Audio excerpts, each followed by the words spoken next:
ओम श्री परमात्मने नमः। दो शब्द।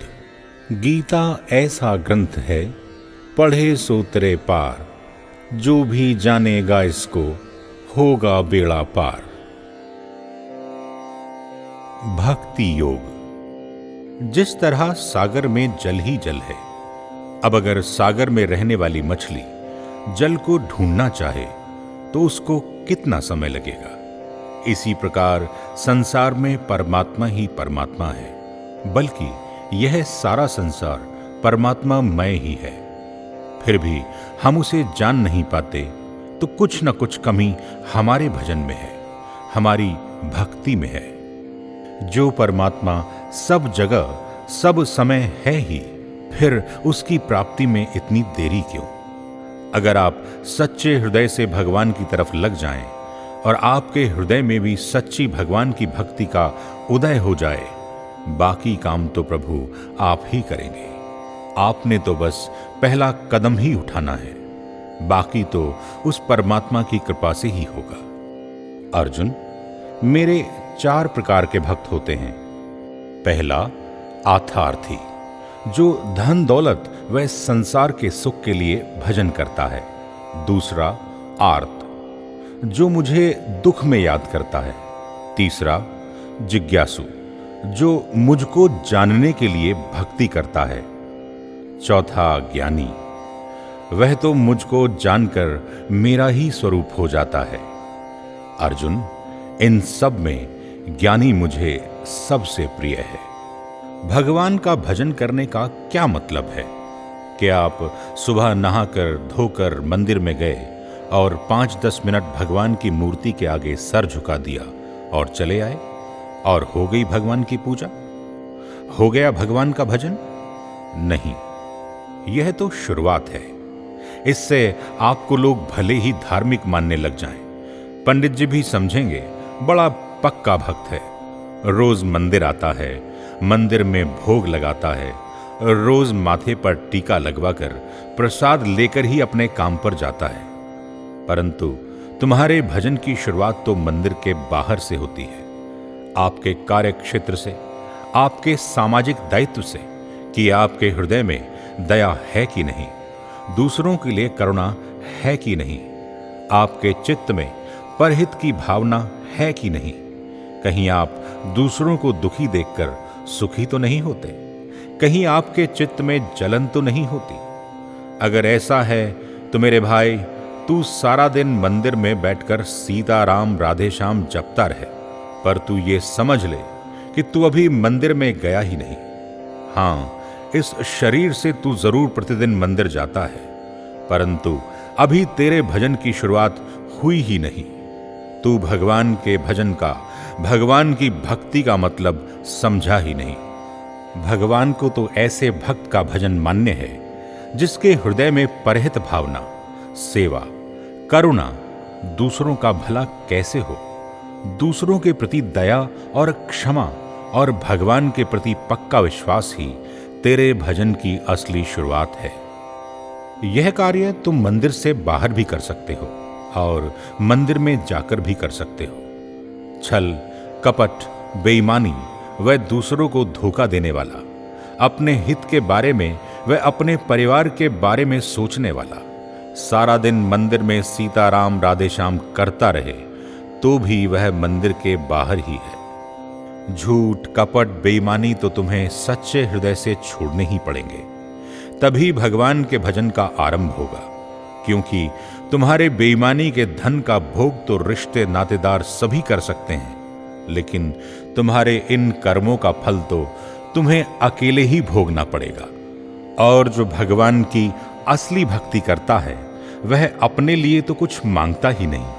और जो आजकल के भक्त मंदिर में 101 रुपए का प्रसाद चढ़ाते हैं और मांगों की लिस्ट भगवान के आगे रख देते हैं, भगवान मुझको लड़का मिल जाए, मेरी नौकरी लग जाए, मेरा व्यापार सफल हो जाए, मैं विदेश चला जाऊं, मैं मुकदमा जीत जाऊं, मेरी शादी हो जाए, वगैरह वगैरह।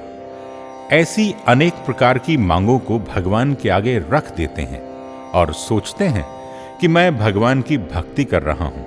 अरे यह तू भगवान का भजन न करके यह तो तू व्यापार कर रहा है। भगवान की भक्ति का मतलब है कि प्रभु मेरी कोई इच्छा नहीं, और हम इससे उल्टा भगवान को भी अपनी मर्जी व इच्छा अनुसार चलाना चाहते हैं। भगवान की असली भक्ति की शुरुआत तब ही है जब हम में यह कहने की शक्ति आ जाए कि प्रभु मेरी कोई इच्छा नहीं है, जो तेरी मर्जी है वो पूर्ण हो। प्रभु की इच्छा में हमको रहना आ जाए।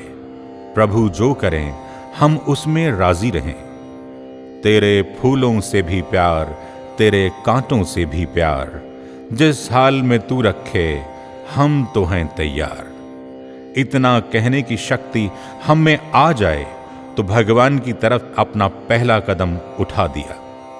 एक बात और याद रखना कि तुमने तो पहला कदम ही उठाना है, बाकी कदम तो स्वयं भगवान तुम्हारी तरफ चलते हैं, क्योंकि अनजान राह है और अनजान पिया, यानी परमात्मा को ढूंढेंगे भी तो कहां। इसलिए हम तो बस पहला कदम ही उठा सकते हैं, बाकी काम उस प्रभु का, क्योंकि तुम अपनी शक्ति से उसको जान नहीं सकते, परंतु उसकी कृपा से तुम उसको जान भी सकते हो, उसकी हृदय में अनुभूति भी कर सकते हो और उसके दर्शन भी कर सकते हो। लेकिन यह होगा तब जब तुम उसकी भक्ति उसके लिए करोगे, ना कि सांसारिक वस्तुओं के लिए। उस परमात्मा की भक्ति तो तुम्हें निरिच्छा होकर ही करना होगा, तभी तुम्हारी भक्ति में रंग लगेगा। बस एक ही इच्छा हो कि तुझसे तुझको मांग लिया है और न मांग हमारी, कितनों को तू मिल चुका है कब हमारी बारी। जब इतना कहने की शक्ति तुम में आ जाएगी तो भगवान कहते हैं कि ऐसे भक्त के पीछे पीछे तो मुझे चलना पड़ता है। ऐसे भक्त तो मेरे मुकुटमणि हैं और उनका मैं दास हूं। अब देरी तो हमारी तरफ से है, परमात्मा तो हर समय तैयार ही है। भगवान हमें मनुष्य जन्म देते ही इसलिए हैं कि हम अपने जन्म मरण के चक्कर को समाप्त करके अपने परमपिता परमात्मा से मिलन कर लें। लेकिन यह होगा तभी जब हमारा मन संसार से विमुख होकर परमात्मा के सम्मुख हो जाए। यह जो हमारा मन भोगों के पीछे भागता है, यह परमात्मा के पीछे भागना शुरू हो जाए, क्योंकि ऐसा कोई भोग नहीं जिसके पीछे रोग नहीं। मन को समझाना और मन को भगवान में लगाना, यह ही भक्ति योग है। जब तुम ऐसा करने में सफल हो जाओगे तो तुम्हारा मन भगवान में लगना शुरू हो जाएगा और तुम्हारा भगवान की तरफ पहला कदम उठ जाएगा, यानी भगवान का भजन शुरू हो जाएगा। लेकिन भजन शुरू होने के बाद भी पतन का डर हर समय रहता है, क्योंकि हमारे मन में अनेक तरह के विचार हर समय उठते रहते हैं। इसीलिए कृष्ण भगवान जी ने गीता में कहा है कि मन में विषयों का विचार उठता है और मनुष्य विषयों का चिंतन आरंभ कर देता है और फिर किसी एक विषय में आसक्ति हो जाती है और मन उसी की प्राप्ति के चिंतन में रत हो जाता है और हर समय उसी विषय का ध्यान करता है। और उस विषय भोग का ध्यान करते करते परमात्मा से उसका ध्यान हट जाता है, यानी मन उसको भजन से नीचे लेकर संसार में लगा देता है। इसीलिए भगवान का भजन करने वाले को अपने मन के विचारों पर हर समय नजर रखनी चाहिए, क्योंकि गिरने में समय नहीं लगता, चढ़ने में मेहनत भी लगती है और समय भी लगता है। इसीलिए अपनी बुद्धि में विवेक का उपयोग करके इस संसार रूपी दलदल में ना गिर के अपने मन व तन को परमात्मा की सेवा में लगाकर अपने मनुष्य जन्म को धन्य बनाएं और जन्म मरण के चक्कर से पार हो जाएं। ऐसा अगर तुम कर सके तो तुम समझना कि तुमने भगवान की भक्ति आरंभ कर दी है और अपना जीवन धन्य बना लिया है। और इसके बाद तुम जिधर नजर उठाकर देख भी लोगे उसका भी कल्याण हो जाएगा। जिस घर परिवार में एक भी भक्त पैदा हो जाता है वह संसार का तारनहार होता है। अब तुम सच्चे हृदय से चिंतन करना कि तुम कहां पर हो। सच में भगवान की भक्ति कर रहे हो या संसार की वस्तुओं व भोगों को परमात्मा से मांग रहे हो? क्योंकि परमात्मा सब समय सब जगह है ही। जिस तरह दूध में मक्खन, तिल में तेल, लकड़ी में आग हर समय है ही, इसी तरह परमात्मा सब जगह सब समय है ही। अगर वह हमारे अनुभव में नहीं आता तो कहीं ना कहीं हमारे भजन में कमी है, इसलिए दूरी है। और अब यह आप ही सोच लो कि आप भगवान की भक्ति कर रहे हो या अपनी इच्छा की पूर्ति की तलाश कर रहे हो।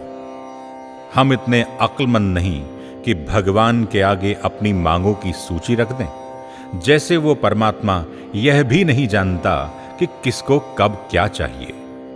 हम भगवान को भी अपनी मर्जी से चलाना चाहते हैं। अगर हम सत्संग के द्वारा अपने जीवन को एक नई दिशा दे दें, क्योंकि दिशा ही बदलनी है। यह जो हमारा मन है, इसको संसार से हटाकर प्रभु के सम्मुख करना है। और जब यह मन वासना रहित होकर प्रभु के सम्मुख हो जाता है, तो अपने आप परहित की भावना का उदय हो जाता है। इसलिए इच्छा रहित व वासना रहित होकर भगवान की भक्ति करें, ताकि कण कण में व्याप्त उस परम पिता परमात्मा का अनुभव हमको भी हो जाए। आवश्यक संदेश: चिंता रहित, इच्छा रहित होकर हम भगवान की भक्ति करें, क्योंकि होनी तो होकर रहे, अनहोनी बस टली। होनी को भी टाल देवो, जाए जो प्रभु की गली।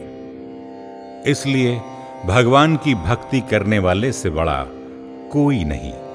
इसलिए भक्त बनो, भगवान की भक्ति करो, ताकि आपका जीवन भी धन्य हो जाए।